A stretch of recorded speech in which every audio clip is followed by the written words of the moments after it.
बिस्मिल्लाहिर्रहमानिर्रहीम।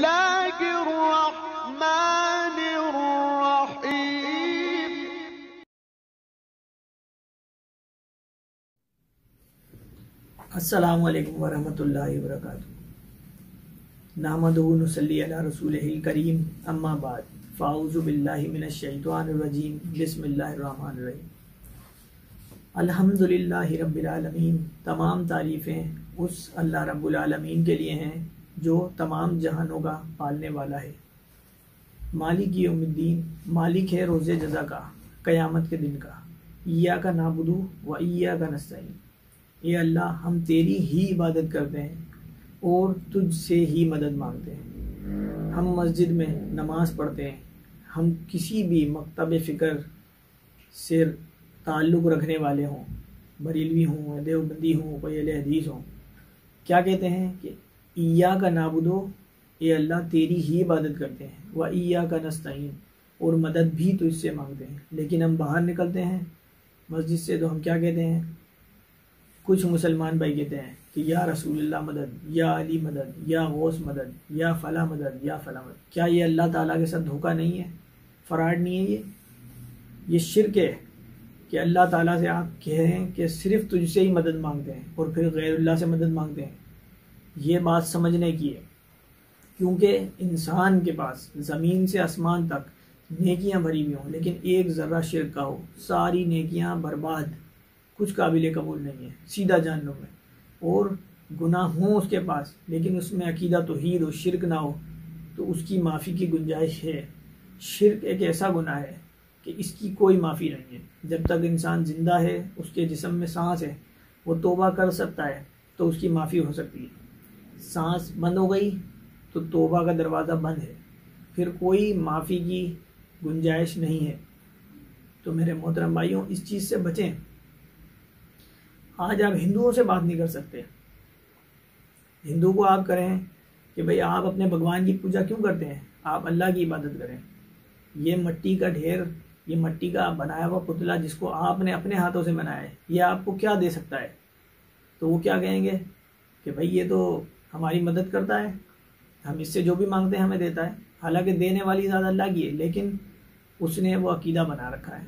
अब आप उसको बोलें कि भाई ये कुछ नहीं देता, देता तो अल्लाह ही है, लेकिन आप शिर्क कर रहे हैं इससे मांग के, तो वो आपको क्या कहेगा पलट के कि भाई आपके मुसलमान भी यही कर रहे हैं। वो लोग भी मज़ारों पे जाते हैं, कब्र के आगे अपनी फरियादें रखते हैं, उनसे मांगते हैं। तो जो वो कर रहे हैं वो हम कर रहे हैं।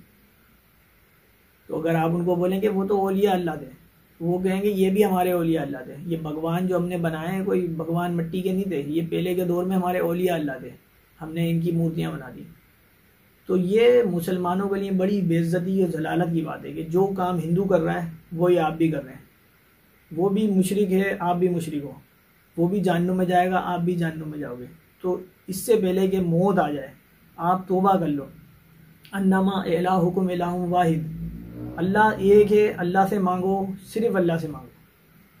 क्योंकि आप खुद नमाज की हर रकात में पढ़ते हो एहदिनस सिरातल मुस्तकीम, इय्याका नअबुदु व इय्याका नस्तईन, कि अल्लाह हमें सीधी रास्ते पे चला। कौन सा सीधा रास्ता?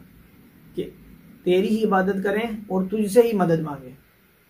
तो फिर अल्लाह से ही मदद मांगो हर मुश्किल में, हर परेशानी में। और तमाम नबियों की यही तरीका था। आदम अलैहिस्सलाम को जन्नत से निकाला गया। आदम अलैहिस्सलाम ने क्या कहा? रब्बना ज़लमना अनफुसना व इल्लम तग़फिर लना व तरहमना लनकूनन्ना मिनल खासिरीन। डायरेक्ट अल्लाह से कहा कि अल्लाह ताला मुझसे गलती हो गई है, मैं ज़ालिमों में से हो गया हूँ, मुझे माफ़ कर दे। कोई वसीला नहीं लगाया। यूनुस अलैहिस्सलाम मछली के पेट में बंद हुए, क्या कहा? ला इलाहा इल्ला अंता सुब्हानका इन्नी कुन्तु मिनज़ ज़ालिमीन। डायरेक्ट अल्लाह से मदद मांगी कि अल्लाह मुझे माफ़ कर दे, और अल्लाह ने माफ़ कर दिया। बीच में कोई वसीला नहीं था। रसूलुल्लाह सल्लल्लाहु अलैहि वसल्लम आप आराम फरमा रहे थे, तलवार लटकी हुई थी, दरख्त के साए के नीचे लेटे हुए थे। एक काफर आया और नबी की तलवार उठाई, और तो रसूलुल्लाह सल्लल्लाहु अलैहि वसल्लम की आँख खुल गई। वो काफर ने कहा, मोहम्मद अब तुझे मुझसे कौन बचाएगा? तो रसूलुल्लाह सल्लल्लाहु अलैहि वसल्लम ने फरमाया कि अल्लाह। पर इतना कहना था कि उसके हाथ में लर्जा तारी हो गया और तलवार गिर गई। फिर नबी सल्लल्लाहु अलैहि वसल्लम ने तलवार उठा ली और कहा कि अब मुझे तू ये बता कि तुझे कौन बचाएगा? कहा आप माफ़ कर दें तो ही मैं बच सकता हूँ। तो शुरू से लेकर आखिरी तक तमाम नबियों का यही वतीरा था, यही मिशले राह थी हमारे लिए कि डायरेक्ट कभी भी मुश्किल आती, परेशानी आती तो अल्लाह से मदद मांगते। लेकिन आज हमारे मुसलमान कुछ उन्होंने ट्रेंड बना लिया है, वो डायरेक्ट अल्लाह से नहीं मांगते, वो कहते हैं कि अल्लाह हमारी सुनता नहीं है, इसलिए हम इन बुजुर्गों का वसीला लगाते हैं। और यही शिरक है। मुशरिकीन मक्का का भी यही शिरक था। जब आप सूरतुल मोमिनून पढ़ें, उसके अंदर अल्लाह ताला ने ये बात पूछी है, ए नबी इनसे पूछिए, कुल्ली मनिल अर्ज़ो वमन फ़ीहा इन कुंतुम तालमून, ये ज़मीन और इस ज़मीन में जो कुछ है इन सब का मालिक कौन है। मुशरिकीन मक्का कहते थे कि दिन का मालिक अल्लाह, रात का मालिक अल्लाह, सुबह का मालिक अल्लाह, शाम का मालिक अल्लाह, दिन का आना, रात का जाना, सूरज का निकलना, चांद का डूब जाना, ये सब अल्लाह के इख्तियार में है, सब अल्लाह मालिक है। तो कहते थे कि जब अल्लाह के नबी ने पूछा, फिर जब सबका मालिक अल्लाह है तो लात, मनात, उज़्ज़ा और अबल के आस्थानों पे क्यों अपने सर झुकाते हो।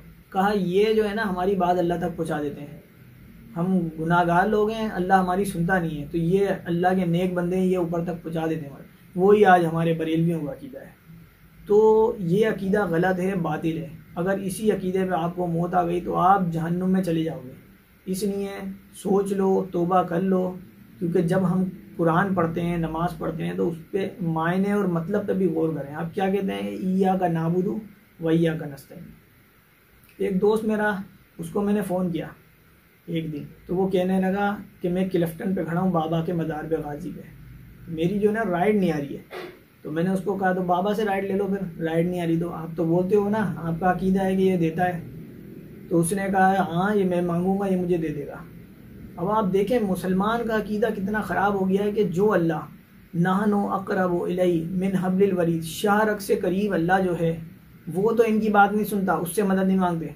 जो 6 फुट 12 फुट नीचे कब्र के अंदर बाबा दफन है, उससे मदद मांग रहे हैं। तो ये हिंदुओं वाला अकीदा है बिल्कुल। अगर इस अकीदे पे मौत आ गई तो डायरेक्ट जहन्नुम में, और कोई रास्ता नहीं है। तो अल्लाह ताला से दुआ है, अल्लाह ताला तमाम मुसलमानों को कुरान और हदीस पर अमल पैरा होने वाला बना दे। अस्सलामु अलैकुम वरहमतुल्लाहि वबरकातुहू।